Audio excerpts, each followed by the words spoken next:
I want to dig into the profile a little bit as like the thing it is, which is studying successful people and companies. And I'm really curious, maybe at the highest level, you studied a ton of different people and companies. What Hmm. are some common themes that you found across the board in learning from different founders, successful people and companies that might be relevant to, an independent creator all the way, the trickle down from the biggest and the best in the world to the individual?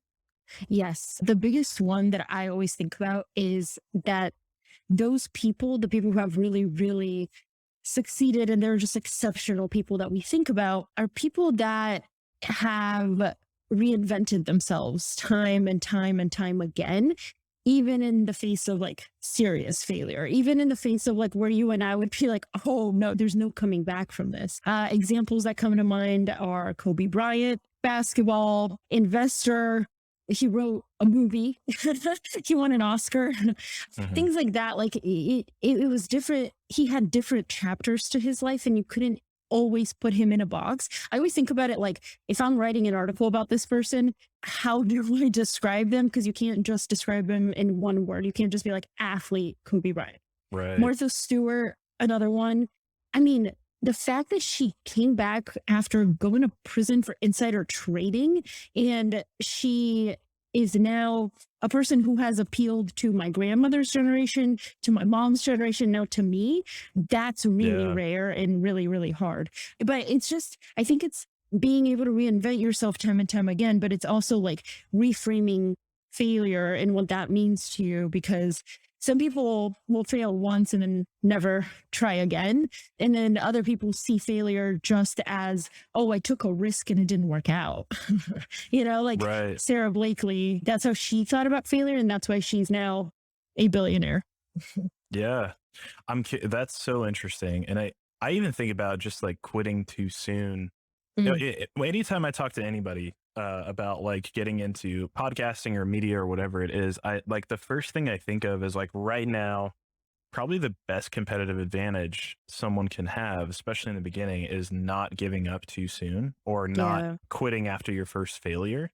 Because I feel like that's where 99.9% of the drop off is someone might try it and it gets hard and they quit, or they might try it and it fails, so then they quit. But what it kind of is in parallel to what you're saying is a lot of these successful people come back from failure just stronger and better from it. I'm curious, like, yeah, like that's super interesting to think about. Is that a common theme for founders? And it's just like they would have Some like founders. failure. Okay. I think for founders it's slightly different. It's like the best founders I've found are the ones who have failed, and then they're like they have this chip on their shoulder of like, shit, like I oh sorry.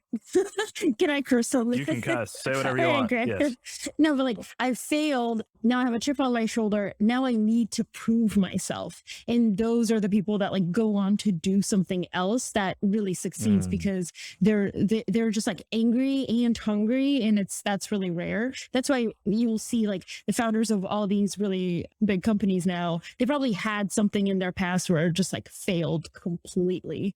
And then the other thing that I was going to say is what you just said about you quit too soon.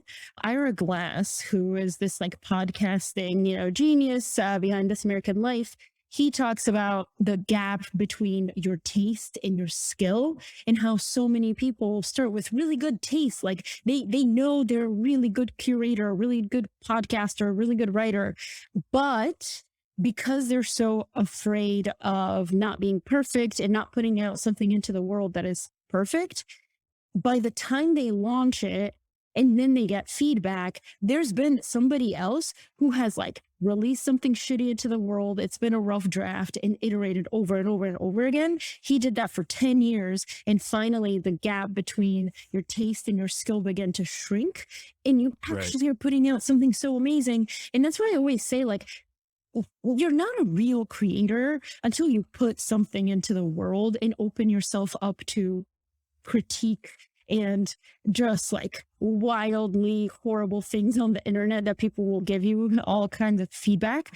Yeah. Because I know so many people who are like, I just want to launch when I have the best, perfect website. It's like, no, just launch it as a crappy little thing, and then people will give you feedback, and then you can improve it. Because the profile would Right. never look like the profile if I hadn't just started. And Humans of New York did not look like the Humans of New York today back in 2010 if he hadn't just started and gotten feedback along the way.